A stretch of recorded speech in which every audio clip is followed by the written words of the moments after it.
राम राम भाई सारा ने आज एक बहुत अहम प्रेस कॉन्फ्रेंस माननीय राहुल गांधी जी ने, जो नेता विपक्ष हैं देश में, उन्होंने की और बहुत सारी चीजें आज एक बार फिर क्लियर हुई कि हरियाणा प्रदेश में जो बीजेपी की सरकार है वो किसी व्यक्ति के वोटों से नहीं बनी। लोकतंत्र में जिस तरीके से सरकारें चुनी जाती हैं वैसे नहीं बनी, बल्कि चोरी करके बनाई गई है।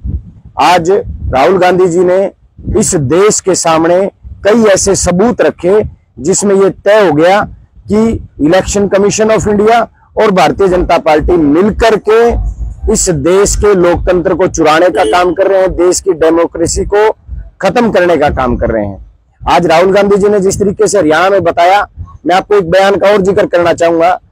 एक बयान आपने सुना होगा रिजल्ट से बिल्कुल पहले दिन, जब प्रदेश के मुख्यमंत्री नायब सैनी जो वोट चोरी करके गद्दी पे बैठे हैं, जो एक वोट चोर है, उन्होंने एक बयान दिया था कि हमने सारी व्यवस्थाएं कर ली है, सारे प्रबंध हमने कर लिए हैं और कल हरियाणा प्रदेश में बीजेपी की सरकार बनेगी। जबकि पूरे देश में, दुनिया में कोई भी व्यक्ति ये नहीं कह रहा था कि हरियाणा में बीजेपी की सरकार बनेगी, लेकिन वो कह रहे थे कि हमने सारी व्यवस्थाएं कर ली हैं। हरियाणा प्रदेश में ब्राजील के एक मॉडल के 22 वोट हैं। बड़ी हैरानी की बात है, देश की नहीं, प्रदेश की नहीं, बल्कि ब्राजील के एक मॉडल के 22 वोट हैं। 501 मतदाता एक ही एड्रेस पे हैं, यानी एक ही घर में 501 मतदाता रहते हैं। साथियों, हैरानी की बात आपको ये बताऊंगा मैं, जिसमें राहुल गांधी जी ने बताया हरियाणा में जो वोटर लिस्ट है, जो चुनाव आयोग की वोटर लिस्ट है, उसमें 1,22,000 से ज्यादा मतदाता फर्जी हैं और एक ही महिला के एक बूथ पे 223 वोट है।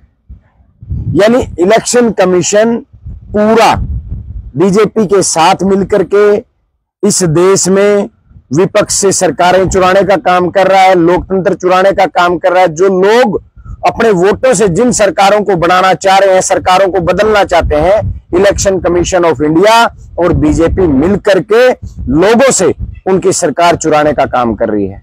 तो साथियों, आज राहुल गांधी जी ने आह्वान किया हरियाणा के नौजवान साथियों के लिए कि हरियाणा के नौजवानों को तय करना है कि जिस तरीके से केवल 22,000 वोट का अंतर है हरियाणा की सरकार में, हरियाणा में कांग्रेस और बीजेपी के वोटों में केवल 22,000 का, लेकिन 25 लाख वोट हरियाणा के लोगों के चुराए गए हैं।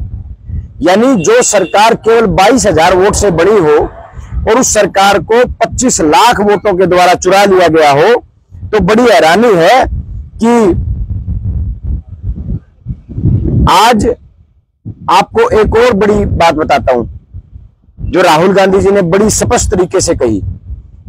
हरियाणा में बहुत लाखों वोटर ऐसे हैं जो यूपी में भी हैं।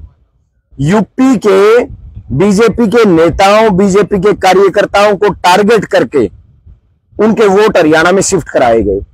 होडल जैसी विधानसभा, जहां केवल 22,000 वोट से मात्र कांग्रेस के प्रत्याशी हारे, लेकिन वहां हजारों की संख्या में यूपी के लोगों के वोट होडल विधानसभा में शिफ्ट किए गए। और ये केवल होडल की बात नहीं कर रहा मैं, पूरे हरियाणा प्रदेश में ऐसे लाखों वोटों को बीजेपी के कार्यकर्ता जो दूसरे स्टेट्स में, उनको शिफ्ट करने का काम Bharatiya Janata party election commission ने करने का काम किया है। तो साथियों, ये बात तो पहले ही तय थी कि लोकतंत्र चुराया गया है। जो नायब सैनी जो बैठे हैं, जो वोट चोर हैं, जो गद्दी पे बैठे हैं, आज हरियाणा प्रदेश के युवाओं को तय करना पड़ेगा कि इन वोट चोरों को इस देश और प्रदेश की सत्ता से भगाना पड़ेगा, नहीं तो लोकतंत्र नाम की कोई चीज नहीं है। साथियों, गरीब के पास केवल और केवल एक वोट की ताकत होती है, जिससे वो अपना भाग्य चुनता है, जिससे वो अपने पसंद की सरकारें चुनने का काम करते हैं।